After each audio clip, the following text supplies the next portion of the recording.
Brahmagir premium industries pink पानी पक्षरु Brahmagir block बेंटपुर पंचायतर निरीह महिला और भिन्नक्षम व्यक्ति मानकु शीत वस्त्र कंबल और नूतन वस्त्र बंटन करा जायछि।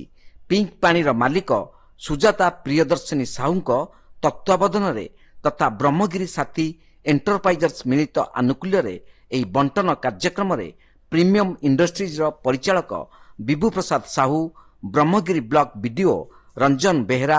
अतिरिक्त तहसीलदार शरत देहुरी, चित्तरंजन मिश्र, साथी एंटरप्राइजर्स मालिक त्रिनाथ दलाई, पंचायत समिति अध्यक्ष रत्नमाला बेहरा, उपाध्यक्ष मालिनी दलाई, समाजसेवी निरंजन बराड़, कमल सामंतराय, चक्रधर बारिक, बापिन कुमार देव को तत्वावधान प्राय 200 भिन्नक्षम निरीह लोकंकु कंबल नुआ वस्त्र बंटन करा जायतिला। ब्रह्मगिरी हेमंत कुमार बलियार सिंह रिपोर्ट, तीर्थक्षेत्र लाइव।